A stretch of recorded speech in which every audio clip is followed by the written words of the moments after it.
Good morning, Crafty Nana here. I've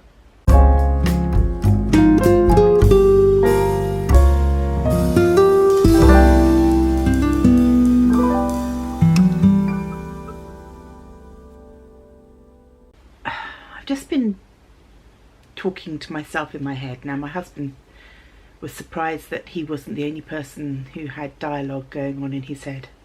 He can be a bit odd.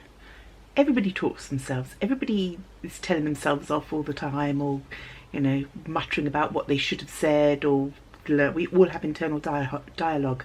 I also have internal pictures, so I see things and I see how things I want them to look, and I get I'm frustrated if I can't make things look the way I want them to look. Again, I think that's quite a common problem with a lot of people. But I'm also, although I'm quite sensible, I'm also quite scatty. I love, if I'm doing creative stuff and then I see something else and then another idea comes in my head. So I always try and make lists, because if I don't make lists, I don't get the things done that I want to do. My father always made lists every day. Every single day he made lists of the things he had to do. So I sort of got into the habit of doing it when I was younger. So I do lists, and I try and cross off as I get things done. I try and cross off things. Some things get left and then they get moved on to other lists because I just didn't get round to them. At the moment, I'm not getting many things crossed off because they're all sort of like quite long projects that aren't ever quite finished.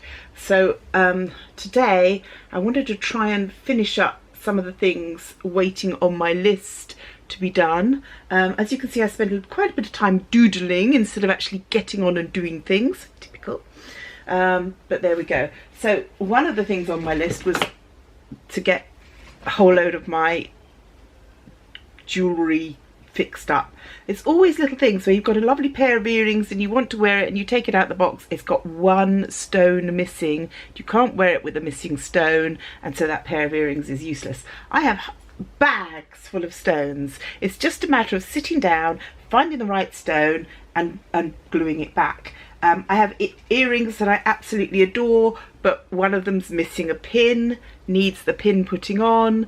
I need to get that done. It's never quite straightforward in the sense that it needs the back sort of filing down and smoothing out before I can stick a pin on it, but it needs to be done. Again, little tiny stone missing on one bee's wing. Little tiny stone missing on one bee's wing. That sounds like a mantra going on there now. A butterfly with earring with one little tiny pearl missing. That's all it will take, one little tiny pearl, and I've got thousands.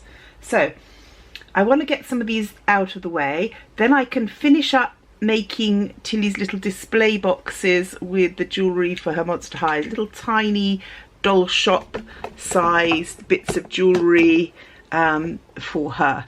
And then the next thing is, I already started sketching out the next piece of bug art, which I've been working on, and this is going to be a dragonfly, which is quite ironic because I actually got contacted by a lady saying that she'd like to commission some bug art and could I do dragonflies, and I said, oh, I was just about to do one. But what I'll do is when I was researching which dragonfly I wanted to draw or paint, I found so many beautiful dragonflies that I think that I might have to marble up some more papers this afternoon and get them all dried out and then do several, and then she can choose which one she likes, and I can add the rest to the pile that is sort of, the wall is filling up with bugs now, which I like that idea.